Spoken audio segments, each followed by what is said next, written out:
sorry I couldn't be there Monday at the meeting. I'm here to give a video demonstration on something you might already know. But I hope this video might clarify some slight nuances to make the experience for you easier and for customers a little bit better. So, first, I'm going to start off with espresso cups. I think the espresso cup is a very undervalued and underrated thing to use while making coffee because for one, it allows you to control when a shot is introduced into a drink, and as well as it allows you to have a measured instrument. The importance of using a coffee or espresso cup. It allows you to work a little faster. For example, say there's a customer, they come in, they ask for an Americano. Right away, you can get the shot, have it ready, and while it's pouring, it's gonna take around 23 seconds from start, grind, put in, press the button, and then you're gonna stand there. And during that time you're standing there, you can say, would you like any room in your Americano? That way, that eases the transition time between having to ask questions. While you can, if you know they're getting an Americano, it reduces the amount of time you have to wait for them, as well as for you if there's other customers. So it's efficient to use these as, you don't know if it's to go or if it's for here, but you know they're gonna just need a shot for whatever drink they need. That way it makes your job easier and reduces the amount of time the customer has to wait. Secondly, when we see the hopper at that level, is the lowest we want to ever see it, because basically when we dial in the coffee at a dry dose, it needs to be at 18.5 grams dry. So that means when you put coffee, when you put this guy in and feed coffee into it, you want that dose to be 25.5 grams. Probably 0.5 on either side is okay, but that's where you kind of want it. That allows for the consistency of the coffee, for the taste, and the wet dose to be the same every time. The wet dose being about double of the dry dose when water is introduced, around 36 milligrams or milliliters of fluid kind of espresso. So right now we'll just add what we have left.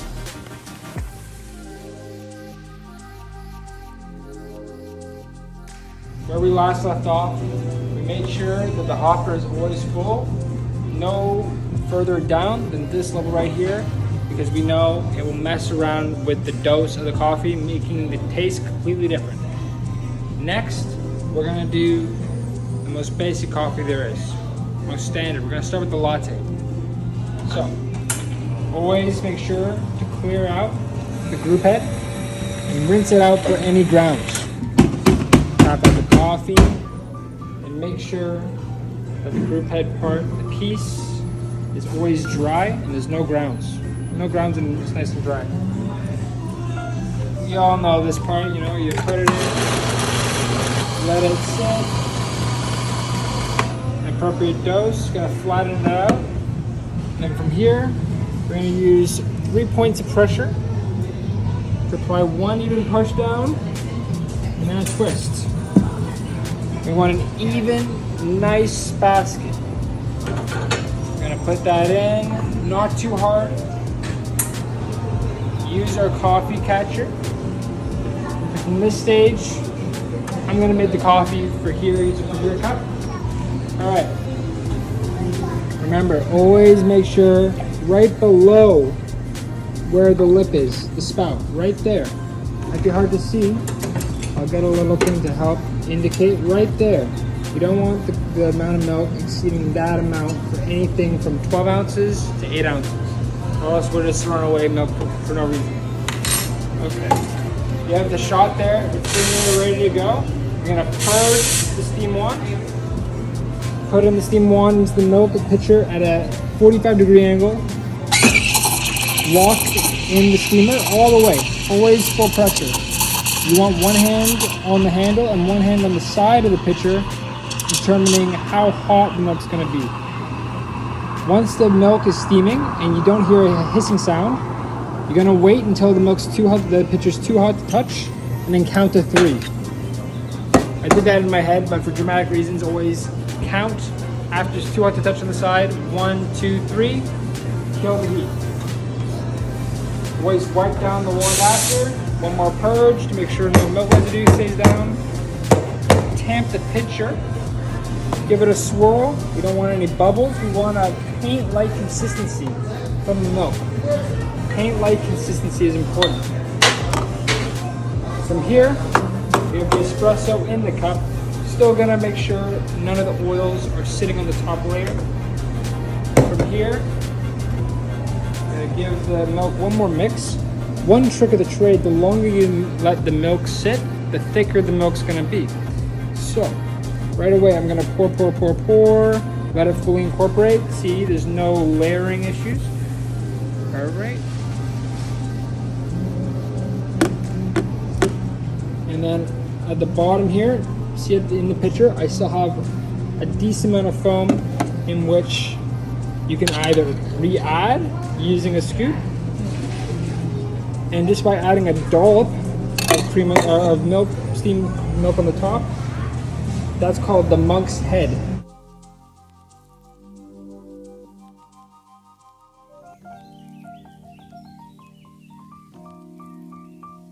And we're back.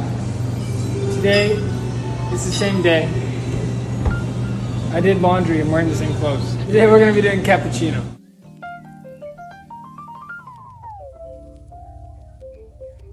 Cappuccino is similar to a latte, but not the same. The main difference, everybody, temperature and foam. A latte, high temperature, little foam. Cappuccino, a lot of foam, lower temperature. We know the original steps, right?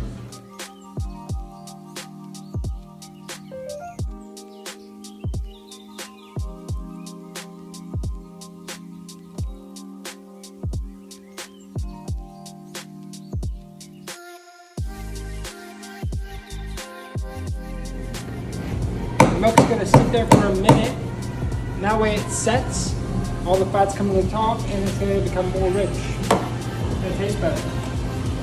The temperature is a very important factor with cappuccino. The second when you're touching the side, it's too hot to touch, kill it. Kill the heat. You don't want it to be too hot. Again, we want to mix up the espresso and make sure it's all mixed together. There's no oils that are separated from the espresso. We're gonna mix around the milk. Mix around the milk. Make sure it's a good consistency, and you can see all the foam. It's sticking to the side, but there aren't too many bubbles. That's what we want, guys. That's what we want. Right away, I'm gonna pour. And then from the side, all the way through. Guys, that's what we want. Just incorporate it with the milk, even layers. Today we're going over the traditional espresso macchiato.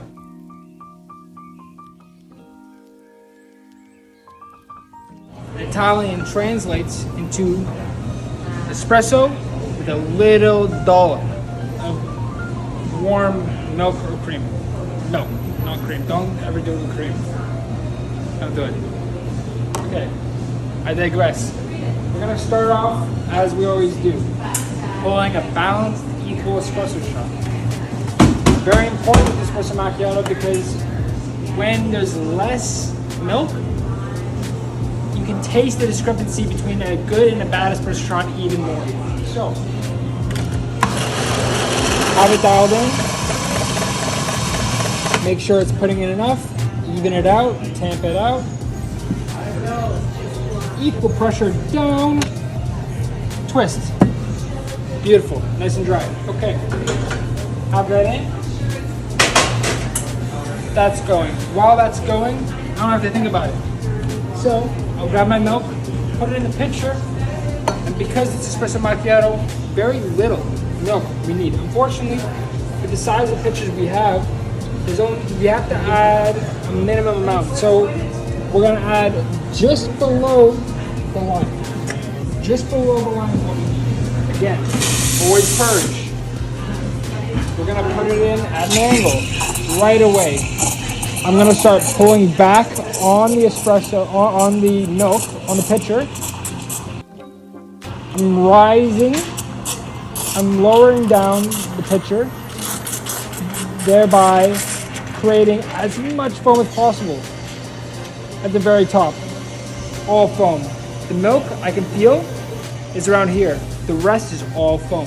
That's what we want. So where we left off, I just steamed some milk for a macchiato. Got a little busy, we had to take a break. It's okay though, it happens. What we're gonna do right now, ignore this. We're still gonna use the milk we used before. It's still a little warm, and on the top, we still have that beautiful mound of foam. We're gonna use that. So, I have this cup prepared in here. I'm gonna get my glass. Right away.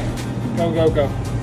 While that's going, you'd want to have your milk prepared. You're steaming your milk at the same time, so when the coffee is done pouring, the milk is done steaming, and can go right away. Because we're a step ahead, I'm going to take some time to make sure the coffee bar is clear of grounds. Just put that right to the compost. Lovely. Okay, so we have the coffee here. Again, swirling to make sure all the oils are incorporated. I'm going to use one of these spoons that are kept up here to grab the foam. Place it right freaking on top. Look at that. It's like a mando gelato. Gelato Italiano. Look at that. And mucho gracias de nada copicri. I don't know what it said. But that's what you want. You want a little bit of foam just on the top. You want it to be dry. A dry macchiato is what we will be making, which means the only ingredients in the macchiato are the espresso and the steamed milk on top. That's dry. There's no added milk, right? If it were to be a wet cappuccino or a wet macchiato, the difference would be you have some of the liquid, you add it, right? You can tell it's a wet because of the difference, right? The bottom, the separation before, it was completely dark. Now we can see there's a little bit of milk in there, warm milk. That is the difference between a wet and a dry cappuccino, or in this case, wet and dry macchiato. Most of the time though, always serve it dry. Always assume that it's gonna be dry, except for a cappuccino. You can ask, but most of the time, you're serving a dry cappuccino, okay? That's what we got for macchiato. Usually people will have sugar. You can ask if you want to be putting it in yourself for them, so it's incorporating with the espresso, or if people are gonna add it in after.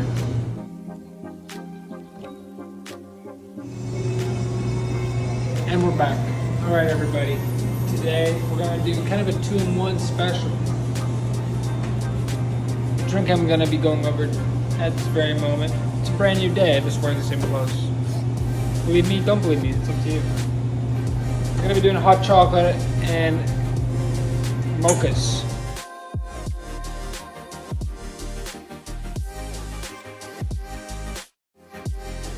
The base of each is very similar. The one distinction that makes it different, the espresso. So, we're gonna start with the mocha first. It's like, you know, learning a manual transmission vehicle. If you know that, you can drive a regular car, an automatic car, you know what I mean? Okay, so, like before, clean basket, right? Clean basket. Wipe all that goodness away right there. Make sure it's on the 2-shot setting, always. And let it rip. Let it go. Again, nice and balanced. 3 points. 1, 2, 3. Press down. Over. Done. We're gonna put this here. And while that's in there, in the group head, we're gonna get the dark chocolate mocha. 1 squirt. 2 squirts for medium. 3 squirts for a large. Then I'm gonna press it. I do this. You always want to do the espresso over the chocolate sauce. In that way, it better can kind of like break down. It allows it to incorporate easier rather than if you did it after. Don't never do it after. It's just gonna be a messy process. So we got some drips in there. We're gonna mix it up. Mix. Right? Mix. And when you mix it, you can see on the bottom of the spoon, let's put the spoon there might be some residue. You wanna mix it until there's no thickness on the bottom, right? Fully immersed. That's looking pretty good to me. Next step, slightly different. We're gonna get some coca powder. We're gonna sprinkle that on top at this stage right here.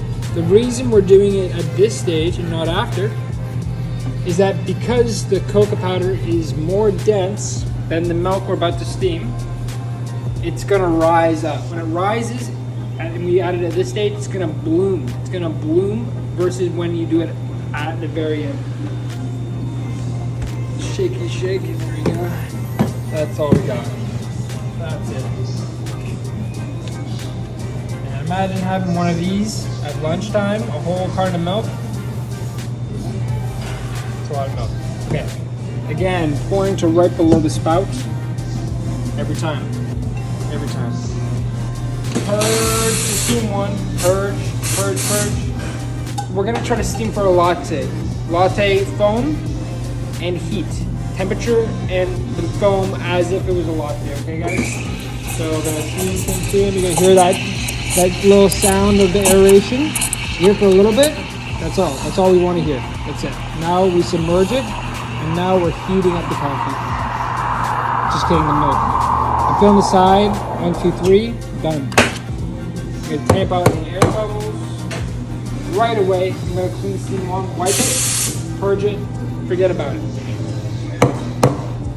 1, 2, tap it, swirl that around. See how it's nice and paint-like consistency? But it's still fluid, there's not too much foam. Now, I'm gonna put the cup on an angle. Pour, like that.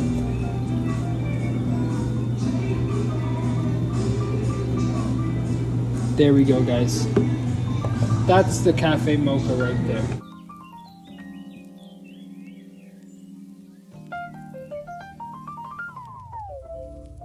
Hi everyone. So it's the last day. It's been 6 days of filming these videos. I'm wearing the same clothes. Don't worry about it. So let's go one last time. General nuance. If you have questions about what to make, don't assume that people will not know the difference when you make something if you're unsure. Reference this list. Ask other coworkers, but we have to try to make sure we're putting out the same product every time. Another thing, just to kind of finalize maybe a small discrepancy, we do not serve decaf. We sell decaf retail. We do not have decaf that we can serve on the bar. Don't take the time to try to figure out how to make something. It's not worth it. It's too much time. They're gonna end up waiting 10 minutes. Not worth it. Always make sure we're looking at over here our syrups and chais and such, that we have the materials before we serve it. We don't want to make someone a chia latte or someone order one and us for not to have it. So just always quickly reference what we have so we know what people can order and what to avoid, or maybe to suggest, create alternative options for people if we don't have the exact thing in stock. Always it's helpful to make a reference list of what we do have and let Felipe or Chris know what we have and don't have so we can order more. We're out of vanilla syrup. We need more vanilla syrup. When you see that, if you're the one to empty the bottle, give Chris a text, give Felipe a text, write it down. Because then the next day, and we don't have any, if it doesn't get ordered, then we won't have it for like 5 days, and that doesn't help anyone. So, closing statements. Ask people when they know. If you think you need more help, we're a team. Feel free to ask. That's how we support each other. Have a good day. See ya.